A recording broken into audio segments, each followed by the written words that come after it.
Hello everyone, this is Pratima from Mangalam Placement Private Limited, and this is a short video on limited insolvency exam new syllabus which is being applicable from 1st of January 2021. So this is specifically made video for everybody who wants to attempt from January onwards. What are things they should prepare for? So this is the division of syllabus. It is divided into following parts. The case study on CIRP is 20 marks, and the major portion is for the case studies. There are four different type of cases: case on PIRP, CIRP, partnership, and then business and ethics. There is one 10 marks section of case laws which are on NCLT and HC cases, and there is a code and code. So code and the regulation 10 plus 15, 25 marks, and then remaining other things are all allied laws. So this is the peripheral distribution of all the sections in the new syllabus. Yeah. So for 25 marks, it is bankruptcy code for 10 marks and regulation for 15 marks. So when you're reading code and regulation, just keep on reading it at multiple times. The reason being, when you're preparing for 25 marks, you're also preparing for that 40 marks cases.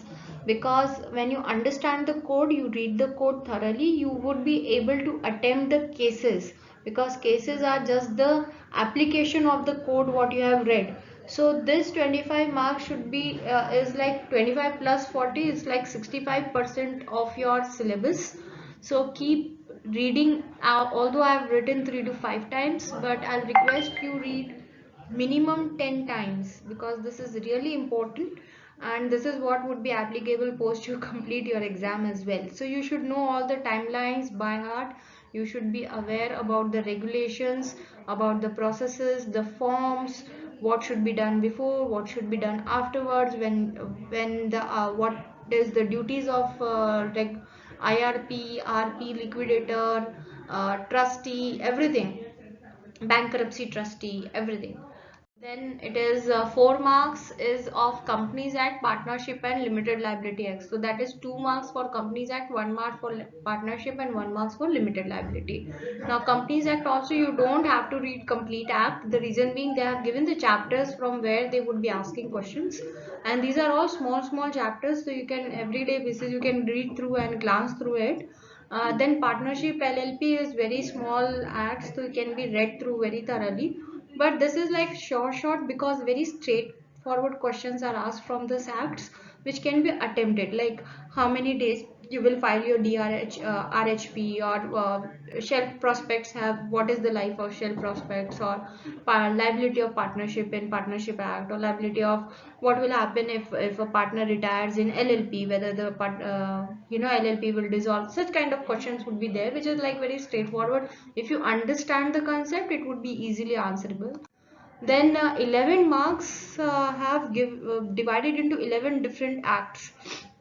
You have to literally download all the barracks of all these 11 acts. Indian Contract Act, so 1 marks each. Indian Contract Act, negotiable, transfer property, CPC, prevention of corruption, RDBB, arbitration, SARFAESI, micro, small, medium enterprise, RERA, and SEBI. So if you go on Contract Act, they have again given sections, which is really good. So you don't have to read all 238 sections. Rather, they have given what all sections to be read when you are reading through the Contract Act, which is very good. So you don't have to go through a complete act here. Then next I would request you to concentrate on arbitration, SARFAESI and RDBBs. These are small act, the 6, 7 and 8 one, but it can be completed and there are questions asked from this. Then SEBI you can go through and leave it. RERA you can go through once. So this is 11 marks where you want to take a chance, you don't want to take a chance. I will not comment, but these are worth enough to just go through once, because they have given what sections have to be read. It can be covered very fast. In old syllabus, they have never given the section. They have just given the name of the act and you have to go through the complete thing. But here it is good that they have given sections in the act, so you don't have to go through the complete bundle of acts. Now if you come, like, see, this is what they have done in old syllabus also. So 5 marks for finance, 5 marks for general awareness. You don't know which sections has to be read, you don't know what you have to read here. If you say GST and liquidity management, these are like very huge. So but one good thing is all straightforward questions are asked here, like what is ratio analysis, what will you do to find out liquidity of a company, how to calculate EPS, what is intra GST, inter GST, what is the credit, all these questions. So these are like straightforward questions which can be answered based on your practice also. And then this is very important. So 10 marks they have given to this 5 type of cases, which is the list of cases is already given in the syllabus. Now they have changed from old syllabus to new syllabus. They have changed lot of cases in this 54 cases. So it has to be reviewed. All the old books may not work. There I don't know whether there are new publications coming on these cases. There will be. So these are 54 cases you have to read through. There would be 5 questions, 2 marks each. On every wrong answer you miss on point 0.5. So that means every wrong answer you will you will remove point 0.5 marks. And so you have to be very sure when you are answering. You have to read through the cases. Now this is another part which will help you to answer the case studies as well, because when these are the cases, these are real stories which has happened, and how act has come up and how it was interpreted, what was the judgment given.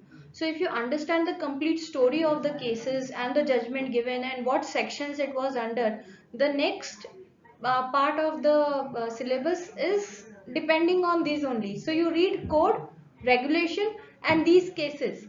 So you prepare most of your paper by this only. You don't have to go to allied laws also if you are very thorough in this section, because then the next part, which is the case study, is all applicability of what you have read. So 25 marks of the code and regulation, your 10 marks of this case laws. Now you apply here in 40 marks. So that is like 45 marks there and 40 marks here. So you cover a lot of things. Sorry, 35 marks there and 40 marks here, which is like 75% you will cover immediately.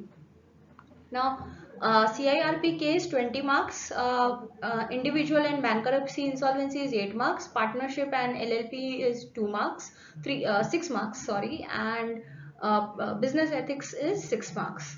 So the CIRP they give 5 questions of 2 marks. So when you are attempting 2 marks questions, be very sure, because one wrong question will lead you to 0.5, and when you are attempting 1 marks questions, your one wrong question will lead you to 0.25. So this is the calculation you have to make in your mind while attempting. Don't take much risk on 2 marks question, but be very sure. These are all applicability. If you understand your code very well, this will not be very stressful. It is an easier section of the exam. So these are some key points which I have used while clearing my exam. Wanted to share same. So minus 2.5 should always be known, that you reduce that much marks on every wrong question. So do not attempt a question which is where you are not sure. Just leave it. You can easily leave at least 20-25 questions easily. You should target to attempt at least 75 marks ka paper, which is very important. If you are whenever you are selecting an option, like for example you are reading a question and there are 4 options, you select C as an answer. Also select that C, take it, but also go through A, B and D, that why they are not suiting to the question. If you do that, you will be 100% sure that your answer what you have selected is right.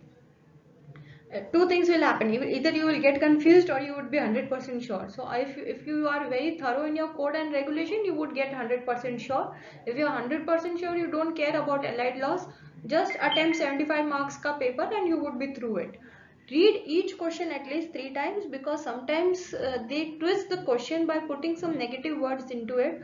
The question seems to be from the code taken as it is, but somewhere not, neither, either. These words would be used which will completely change the meaning of the question, and the option you are selecting will also change. So read the question 3 times and make notes on the case. Read carefully the cases and then attempt the questions out of it. they will give you a rough paper where you can go through the notes and then you can attempt the questions. So read the case, put it in your rough paper, like who has applied for, what is the amount involved, what was the default made, when the application was made. If you're getting all these points from the cases, make the notes and then go through the questions which are given, so you can easily relate and then apply your law and answer them.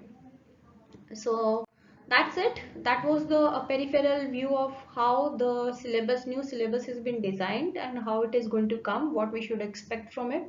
Anything in regard to same, these are my contact details, we can get in touch. Thank you.